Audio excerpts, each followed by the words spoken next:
Dzień dobry Państwu, z tej strony Agarzyto i dzisiaj jest ze mną gość, którego chyba nie trzeba przedstawiać, legenda polskiego LoL'a, rzeźnik z Poznania, król pierwszej krwi i przede wszystkim leśnik Teamu Heretics. Cześć Jankos. Cześć, siemanko. No nie da się ukryć, że off-sezon twojej ekipy był całkiem głośny ze względu na to częściowe zjednoczenie starego G2 i to głównie o tym chciałabym dzisiaj pogadać, bo już same w sobie kulisy powstania tego projektu są mega ciekawe, więc czy mógłbyś przybliżyć, jak w ogóle do tego doszło i czy od początku był zamysł, żeby to właśnie tak wyglądał tegoroczny skład? Na początku nie było takiego zamysłu, ale każdy z naszej trójki, czyli mnie, Wundera, Perksa, chciał mieć drużynę, która będzie mogła powalczyć o tytuły, a przez to, jakie Perks i Wunder mieli oferty, a oferta jakby Heretics również tam była i wiedzieliśmy, rozmawiając ze sobą, że moglibyśmy grać razem w trójkę, ale oni mogliby też grać w innych drużynach, zdecydowali, że jakby nasza drużyna ma największy potencjał z innych ofert, mimo że jakby jeżeli chodzi o pieniążki, to mogło być lepiej gdzie indziej. Więc tak naprawdę troszeczkę poświęcili tutaj wypłatę po to, żeby grać razem. No brzmi to super, a ty od początku wiedziałeś, że zostajesz w organizacji, czy też rozważałeś jakieś inne rozwiązania? Nie, ja również rozważałem inne rozwiązania, ale jakby jeżeli chodzi o skład, to wydaje mi się, że ten jest najlepszy, który mógłbym mieć. A atmosfera między wami, między tobą, Perksem, Wunderem dalej jest taka, jak była kiedyś? Tak, myślę, że nic się tutaj nie zmieniło, szczególnie z dodatkiem Flakeda, który również lubi tak zwany banter, więc nawzajem się tak żartobliwie wyzywamy, wszyscy w czwórkę. Kaiser też myślałem, że będzie dość cichy, ale taki nie jest.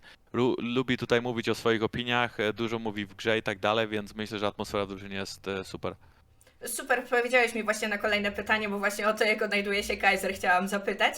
No dobra, ale atmosfera atmosferą, ale też koniec końców wszystko rozchodzi się o wyniki i w tej kwestii opinie kibiców, opinie ekspertów i wszystkich dookoła są serio skrajne, bo jedni wrzucają was do S-tieru, a inni nie wróżą nawet top 8, mówiąc, że jesteście teamem washed up emerytów, więc jak ty się właściwie na to zapatrujesz? A znaczy, no mi się wydaje, że będziemy dobrzy, ale oczywiście tutaj ciężko powiedzieć. Musimy najpierw zagrać kilka gier na scenie. No biorąc pod uwagę, że Perks, Kaiser przyszli z drużyny na 10. miejscu, ja, Flakes przyszliśmy z drużyny na 7. miejscu, albo chyba nawet 8. A Wunder nie grał przez pół roku i wystąpił w finałach, ale wcześniej widzieliśmy go tylko w tym zimowym splicie. No to jakby patrząc na zeszły rok, zdecydowanie nie powinniśmy mieć wysokich oczekiwań co do Heretics. No ale w przyszłości byliśmy wszyscy dobrzy i każdy z nas, tak naprawdę cała piątka, wygrała chociaż raz Mistrzostwa Europy.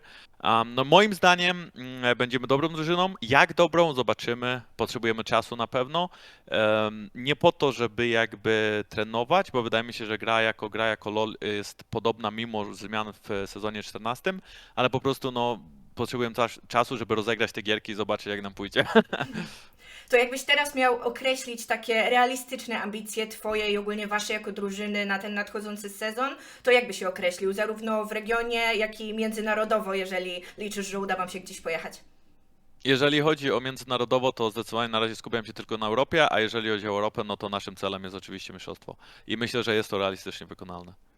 Okej, a bazując właśnie na screamach, in-house'ach i innych tych wszystkich sekretnych detalach, że tak powiem, widzisz potencjał na jakieś zaskoczenia w Lecu, zarówno te pozytywne, jak i negatywne. Mam na myśli, że drużyny, które na papierze powinny być silne, na przykład radzą sobie słabo, a drużyny, których nikt by się dużo nie spodziewał, radzą sobie jakoś wybitnie dobrze?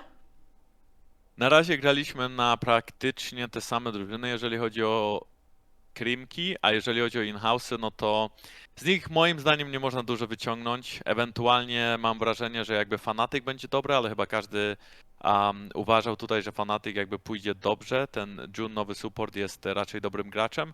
No poza tym, no musi zacząć jakby LAC, a potem zobaczymy, jak każdej drużynie pójdzie. Został nam tylko tydzień, kiedy mamy właśnie ten wywiadzik, także no ja jestem też podekscytowany, już chciałbym grać. Mamy też nową scenę tutaj, a więc jakby no będzie super. A jak właśnie podobają Ci się te wszystkie gigantyczne zmiany na mapie? Bo one w dużej mierze dotyczą dżungli, no i tutaj z tego co wiem, to już od grudnia była możliwość testowania właśnie na tych in-house'ach tego wszystkiego, co tam się dzieje, więc myślę, że już możesz się jakoś na ten temat określić. Tak, ciężej jest gankować, szczególnie jeżeli jesteś dżunglerem, w związku z tym, że linie są jakby większe albo jest do nich cięższy dostęp. Zazwyczaj, kiedy puszujesz jako Tobi bot, wystarczy jeden ping, żeby w 100% obronić się przed dżunglerem, ewentualnie dwa pingi, zależy jak bardzo wysoko prawdopodobne jest to, że dżungler pójdzie za ciebie, ale jeżeli nie może iść za ciebie z twojej dżungli, to jeden ping wystarczy. Ganki przez linię będą popularniejsze, szczególnie właśnie w solo kolejce. Myślę, że dżunglerzy, którzy gankują przez linię typu Ramus, Zac będą radzić sobie trochę lepiej. Poza tym support jest silniejszy przez to, że itemy pod supporta są zmienione i skończenie questa za 1000 golda powoduje, że dostajesz jakby dodatkową moc typu Press the Attack, typu Korona, która była dla midlanerów jako item, teraz jest dla supportu za skończenie questa, więc kiedy grasz załóżmy tankami i facecheckujesz, to nikt nie może cię od razu one-shotować. Press the Attack, czyli ta masterka, którą prokujesz, czy tam runka, ona jest bardzo, bardzo silna, jeżeli chodzi jakby tam możliwości ofensywne, więc no mam takie wrażenie, że linie zdecydowanie są szczęśliwe. Magowie też są szczęśliwi, bo itemy w ogóle pod AP są dużo, dużo lepsze. Mniej ability haste'a w grze. Zmiany na mapy pozytywne, powiew świeżego powietrza. Myślę, że jakby to pchnie trochę Lola, żeby był znowu świeższy. Mi się gra bardzo, bardzo fajnie. Nie mogę się doczekać, aż patch wyjdzie na solo kolejce za kilka dni. Mówisz, że magowie są szczęśliwi, a na in-house'ach bywały takie dziwne smaczki, jak na przykład 3 AD carry w drużynie, gdzieś tam Kajsa czy Draven w odpowiedzi na midzie, Varus na przykład czy Caitlyn jako AD carry i Ashe na supporcie. Możemy się spodziewać, że faktycznie to będzie metą, czy było to bardziej takie testowanie wszystkiego, co popadnie? Myślę, że to było bardziej testowanie wszystkiego, co popadnie. Znaczy, przez to, że jakby itemy pod AP są silniejsze, to fajnie mieć dżunglera pod AP, a to wiąże się z tym, że chcesz mieć AD-ka na midzie, więc dlatego może mieliśmy jakieś, nie wiem, Dravena na midzie, na Luciana czy coś takiego, aczkolwiek no na in-house'ach to okej, grają pro gracze, ale jakby testują bardzo, bardzo dużo, nawet może testują więcej niż na solo kolejce, bo na solo kolejce grasz o punkty, a w in-house'ach o nic. Więc wydaje mi się, że no nie, to nie będzie meta na LEC. Miejmy nadzieję, bo ciężko się oglądało tą metę w 22.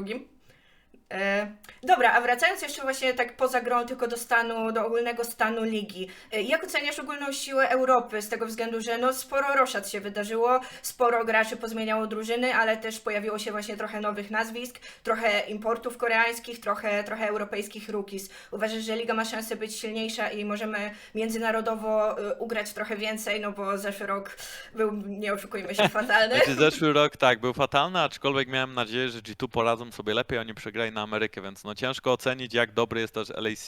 No prawdopodobnie nie za dobry, przez ostatnie kilka lat nie mieliśmy w ogóle szans z drużynami z Azji. No na tę chwilę, jak wspominałem, no ja skupiłem się na Europie, w zeszłym roku w ogóle nie pojechałem na Worldsy, więc ciężko mi tutaj powiedzieć, jaki będzie poziom ligi i o jakie miejsca będziemy walczyć międzynarodowo, kiedy mnie tam w ogóle może nie być, jeżeli jakby nie skupię się na tym, co jest w Europie. No ale tak, myślę, że jakby z roku na rok teoretycznie nasza liga jest lepsza, ale to nie znaczy, że inne ligi muszą być gorsze. Czy to właśnie Korea, czy Chiny. Oni również nabywają nowych graczy, nowe talenty i oni również stają się silniejsi, przez co odskakują trochę bardziej od Europy czy od Ameryki. No cóż, zobaczymy.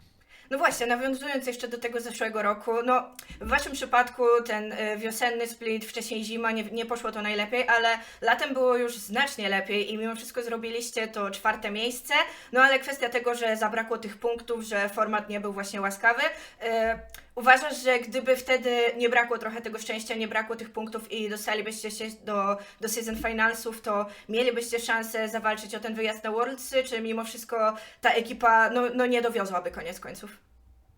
Tak, myślę, że tamtą ekipą byłoby top 4 i bylibyśmy na Worldsach. Myślę, że byliśmy lepsi niż BDS, albo bylibyśmy w playoffach.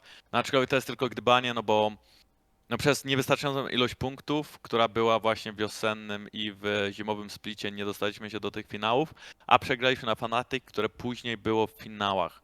Więc jakby no ciężko mi powiedzieć, jak dobrze poszłoby nam w tych ostatnich playoffach. No mam taką nadzieję przynajmniej, że stać było nas na top 4, co najmniej. Ale mogę się mylić. No cóż, wynik był taki, jaki był, teraz tego nie zmienimy, trzeba skupić się na 2024. Jasne, nie ma co rozgrzebywać przeszłości i miejmy nadzieję, że ten nadchodzący rok będzie dla Ciebie i dla Twojej drużyny dużo lepszy. Więc ode mnie to byłoby na dzisiaj tyle i jeśli chciałbyś powiedzieć coś całkiem licznej ekipie swoich polskich fanów, to jest ten moment. Znaczy ja naprawdę bardzo dziękuję polskim fanom za wsparcie, za to, że mnie dalej śledzą.